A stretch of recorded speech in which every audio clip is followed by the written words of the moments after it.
hari akantu ka relief, hari akantu k'ihumure kabaye muri izi match nyuma y'igikombe cy'ubutwari.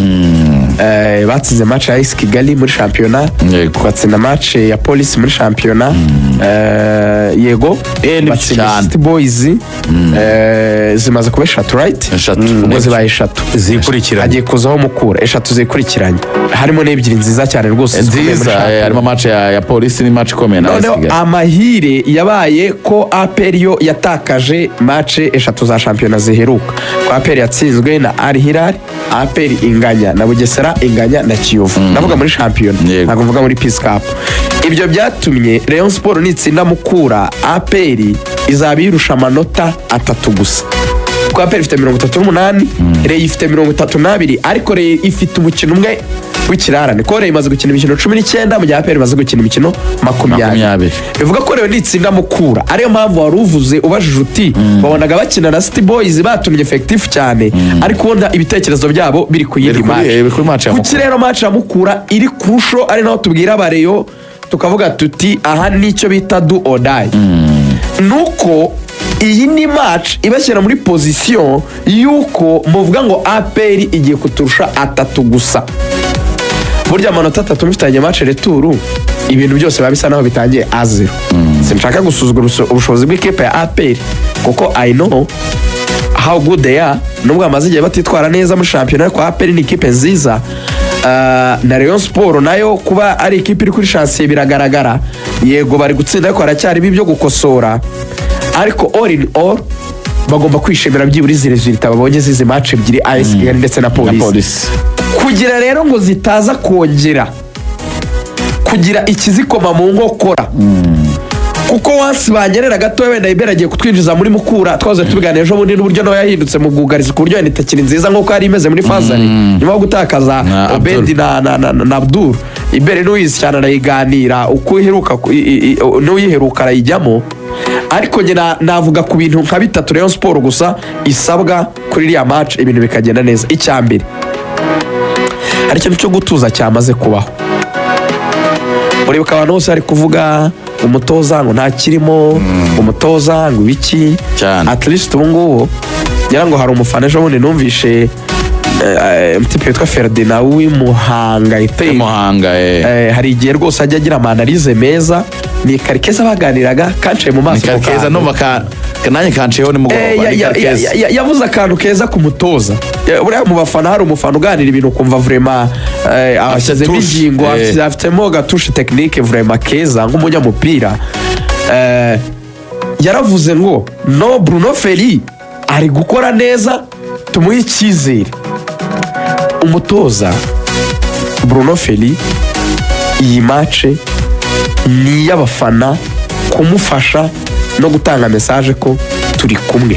We pressure yamuvuyeho nyuma yo gukora izi match, ariko yanamugarukaho mutamufashe gutsinda iyi match igiye kuzamuka. For me iyi match impamvu ari kapitale rero, ni match yo gusilinga, yo kuvuga ngo tugarutse muri title race, tugarutse mu rugamba. Kuko bayitsinzwe APR gatsinda akaba 6 still nta kintu bya, cyangwa 6 akagumamo still ntago bazaba bagifite ikizi. Ariko kwitsinda, kuko match buriya bajyavuga kwizijya ngo buri match igera amanota 3, ariko hari na timing igiye mu ikiniye. Esa ya 3 tugiye kubona cyangwa twabura avuze iki? Ubonye biri Arsenal uburyo tuyasesenguye cyane, afite agaciro kubera yuko ayo ngayo Man City nayo barako ni gutsinda izagutwara igikombe cyane. So amanota nubwo ari 3 ku makipe angana, ariko timing igiye yatakarije cyangwa igiye yaboneye bifite akamaro bijyanye n'igihe. So igihe rero Rayon Sport irimo iyi timing iki ni igihe cyo kudakora ereri, kuko ikindi kintu cya kabiri yahita yica. Apari yo kuvuga ngo twegereye APR tuyumbekeye mu bitugu cyangwa kwijosa, nuko ngo yakongera kubasubiza muri ya faze yo kwidutaho, kwishidikanyaho. Habatse nonese dushobora gutsinda Police, tugatsinda AS Kigali, tugahita tungajya cyangwa tugatsindwa na Mukura. Ubundi ubwo ikipe koko iri gufata cyangwa turi cya kindi cya inconsistency kiracyarimo. Icyo ngicyo psychologically rero ni ikintu gikenewe cyane ko abakinnyi kitigera kibafata. Nagwa urugero ndakubwira iyo match zibaye 5 bavuga ko kipe yagize icyo kintu cya form za match 10 bakaba ati kipe yagize cyitwa winning momentum, za 15 bakaba yagize perfection. So bakeneye byibara gukora utumace dutanu twiza, confiance, haba umwuzuro w'ikintu, haba ikintu gishyitse muri bo mu mutwe, bavuge bati no niyo simbwa ko match zose bazazitsinda muri retour, ariko hari izo uzatsindwa ariko timing igihe uzitsindiwe ikabita ko affecta nkuko wahita utsindwa, kuko reka byite Rayon Sport ni nk'umwana usa n'uvutse muri shampiyona, kuko yari yarihebye ivuga ko bidashoboka. Imana ya indi wa mugani y'abareyo irabafasha, APR iratsindwa. APR erega yabonye amanota 2 ku 9. Yego. Mu gihe Rayon Sport yabonye 6 kuri 6 naho shampiyona igarukiye. Ubwo rero bigarutse batabikekaga, batakeka ko APR atakaza kuri Kiyovu no kuri Bugesera no kuri Al Hilal. Yewe no kuri Emelec match yari yabanje ho mbere gato ya APR wibuka ko yari yangagije. Ntabwo byibuka cyane. Kimwe. Erega APR nko muri match 5 zeruka za shampiyona ushobora kubitamo njya n'amanota 5. Niba ari 5 cyangwa 6 gutyo kuri 15. Yabonye 3 ya Gasogi. 3 ya match iruka gutsinda. Yego. Ibona rimwe kuri Bugesera. Yego. Ibona rimwe kuri Kiyovu. Yego. Bona 5. Irataka. Ibona rimwe kuri Emelec. Yabereka gibari. Kera mbere gatori. Basoza faza. Kuva faza turitangiye. Iyo turi kuvuga. Yabonye 3 kuri Gasogi. Yego. Ibona rimwe kuri Bugesera. Yego. Ibona indi rimwe kuri Kiyovu. Yego. Gusa 5. Yego. Hanyuma itsindwa na Al Hilal. Itsindwa kirarana. Erega match 5 heruka. Ibonye 5. Muri match 5 heruka yatsinze match imwe gusa. Itsindwa imwe. Yatsinze match imwe, itsindwa imwe, inganya 3 muri shampiyona. Mugereye muri 5 zeruka. Muri shampiyona yatsinze Terakajisho abantu bumva iyi match ya Mukuru urya ari match nicyo bita gupfa no gukira. Erega Rayon Sport yatigira niyo yabagarura ikabegereza APR yagira 35, APR ifite 38. Banzu bereke nabo ese bo bitwaye gute babango kugeza ubu Rayon Sport cyane hero. Yego. Match 5 heruka Rayon Sport ifite win 2 na draw 2 no gutsindwa rimwe. Urakoze cyane. Urumva ko ni ibintu bari kabyibura at least niba aratsinze 2 kangaye 2 na Al Hilal kuva yatsindwa 4-0 yahise inganya na Emelec 2-2. Ni match ikomeye. Inganya na MVC 1-1 Muhanga. Ihita itsinda AS Kigali 1-0. Ihitirasa Polisi 1-0. Inaza wazibonye 8 kuri 15. Mu gihe APR yabonye 5 kuri 15. Yego. Ayo rero 3 mwareke 6. Rayon Sport APR yabonye 6. Yanganyije 3 itsinda rimwe. Ariko APR ifite umukino imbere. Ufite umukino umwe irushare. Uwo rero niwo ndi kuvugiraho. Uwo rero utuma muhita muzamuka mukava ku kuba mwebwe mwavuga ngo APR turayegereye cyane. Uwo nguwo niwo mugomba gukora akantu ka gatatu gakomeye imbere bitebenjeramo muri Mukura. Rayon Sport yakiriye match ifite icyo bita full force.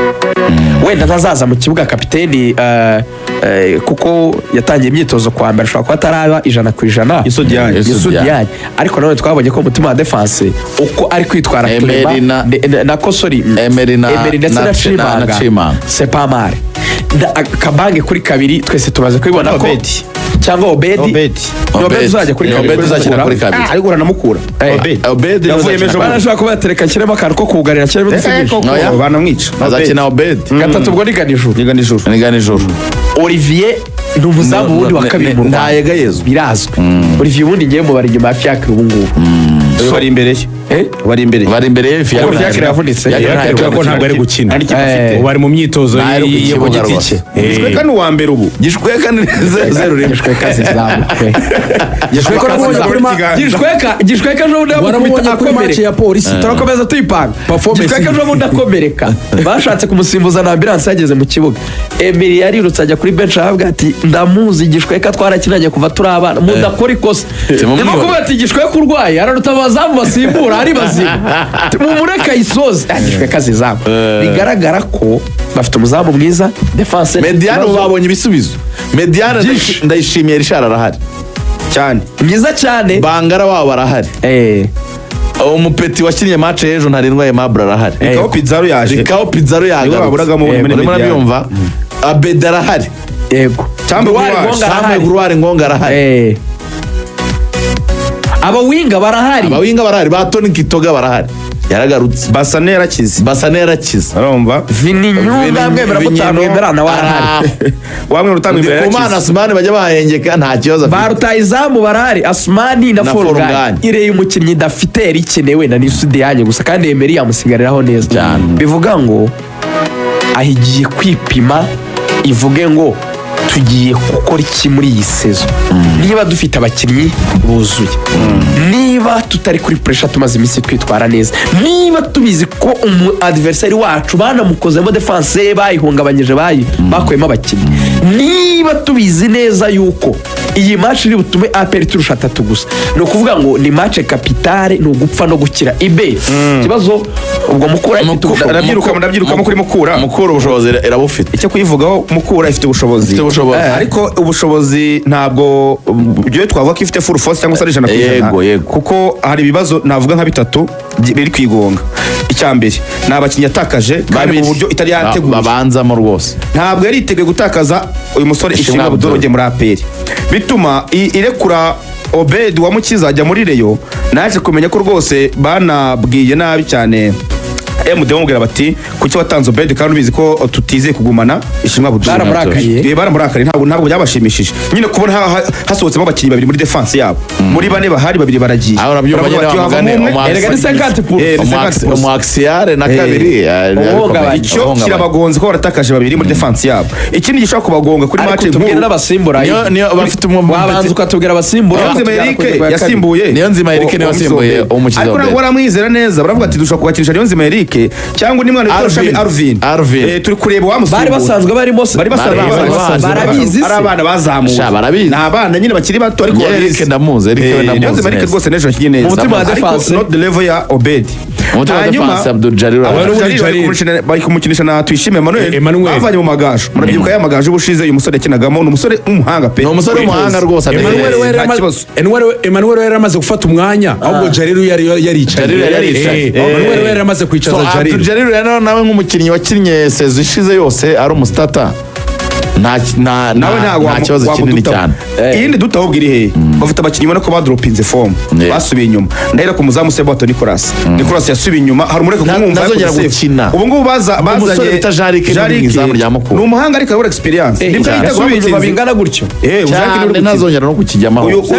None se Sebato arabeshya. Sebato nta gikina. Ubakinisha Jarike. Ndetse naguze ko tuyizere. Sebato yasubiye inyuma tuyizere arya bench. None se ibintu birahinduka. Sebato ntagikina. Riga uyobe ko Jarike yatoye mu bazamu beza mu kwezi kwa 12 ibyo urabyibuka.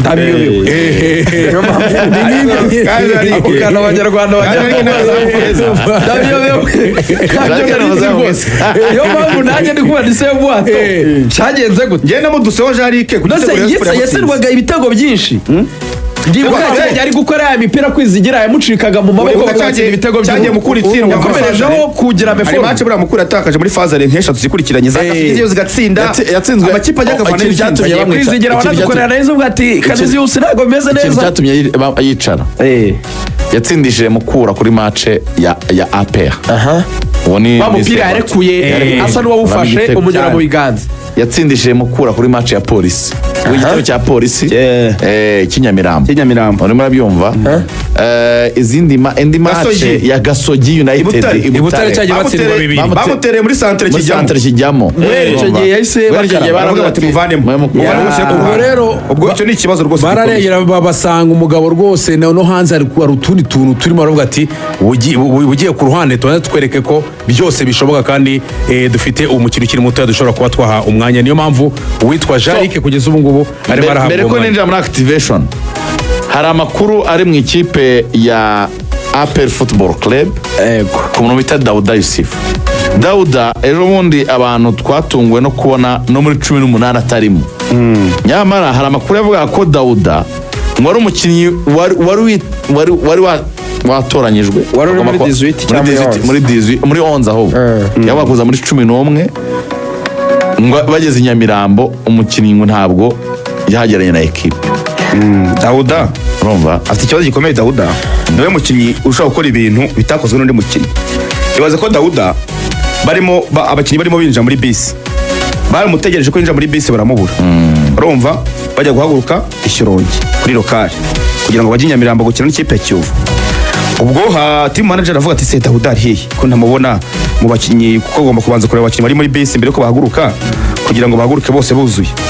Abona Dawuda ntarimo, urumva Rugaju abonye Dawuda atarimo aramuhamagara aramubwira ati Dawuda uri hehe duhaguruke tugende. Dawuda aramubwira ati rero muntegereje nabatinza, urumva nyamakuru nakuruye ati mugende ndabasanga Nyamirambo inka yanjye. Ubwo baravuga bataho kugira ngo dutinde twese reka tugenda dusange Nyamirambo ibindi byemezo bizafatwa inyuma. Dawuda yageze Nyamirambo ikipe yamaze kwambara yamaze kwambara n'umutoza Pikiza 11 yego avuga ati turabanza amaba turakina muri ubu buryo urakoze kuyubaka neza iyo nkuru mujye muri warm up. nanjye nibwo yakandagiye kuri Kigali Pere. ndakomerezaho kugira ngo abantu bumve neza ibintu bya Dawuda batabitwara uko utariko. hari abantu bavuze ngo Dawuda ngo ntiyari ari muri camp, ngo yabwiye ekipe ngo ndaza kubasangayo, yari ari muri camp. Icyo kibanza cyumvikana yari ari kumwe n'abandi. Ko hari abantu bajya bashaka kubeshyira umuntu ko yazira gahunda za bikini bicy'abakinnyi bajya muri zira za Rwubusisi ngo yari yagiye muri izo gahunda. Yageze ku kibuga ahubwo ahagera akererewe. Ariko rero naje kubaza bamwe mu bantu bazi ibintu cyane bakurikirana APR hafi, bavuga ko bakiba no muri zino apartment ziri Kicukiro hano hafi yo kwa Jesus babaga ba Dawuda by nature hari abantu bateye gutyo kwizigira. Hari abantu bitegura ku segonda rya nyuma bakererwa cyane. Dawuda ni ibintu bimubamo, akunda gukerererwa nyine, ibintu abikora à la dernière minute. Akora ibintu nyine sinzi nyine ba bantu bakaraba habura nk'iminota nk'itanu bakisiga biruka nyine, ibintu byose akabikora nyine ubona harimo akantu ka retard. So niyo mpamvu n'ibihano bye binaramutse bibayeho ntabwo byaba ari ibihano biri grave kubera impamvu ebyiri. Nubwo ari umuco utari mwiza gukerererwa, ariko at least yari kumwe na groupe aranahagera akererewe. Itanari rero buri habari regulations zivuga ngo iyo ukererewe ucibwe n'amafaranga ngahe cyangwa se wenda bigenda gute, ku buryo ntekereza yuko si ikintu cyafata igihe kinini, ashobora nko kumusebya wenda match imwe kugira ngo yitekerezeho gakeya, ariko bakamugabura muri groupe kubera ko nanone n'umukinnyi w'ingenzi. Iyo biza kuba yakoze ikosa rikomeye wenda ryo kutaboneka ku kibuga cyangwa se akaba yagiye mu zindi gahunda bafite match, ibyo byari kuba grave. Ariko kuva bari kumwe hakabaho gukerererwa, amakuru ndi kubona ari kuvuga ko bafashe umwanzuro bashobora kumushakata n'amafaranga rwose ngo ku gatandatu ejo kwa gatanu bakamuca amafaranga baramureka kine na polisi, ariko bategure neza uburyo bwo kumuhana kuko baravuga bati gushobora udashobotse ni ikintu kitihanganirwa muri APR. Ariko dore nka biriya ubundi baba barashyizeho internal regulation. Reka njyane na rigani nta gatoya. Abantu ntibazajyaniranwe na cliché cyangwa se na mu Rwanda tugira ikintu kitari cyiza cyo gukunda kwambika umuntu isura yego igakwira muri rubanda, abantu bagacika igikuba kandi rimwe na rimwe ari n'ikinyoma bikarandarana gutyo, ari ibintu birambuza by'ibinyoma by'ibihimba bidashobotse. Amakosa wowe akazi ukora iminsi 365 wayimara utarakerera ntibibaho, biragoye, ni ibintu bidashoboka. Wayimara wenda utarasiba, urumva ni ibintu bibaho, c'est normal.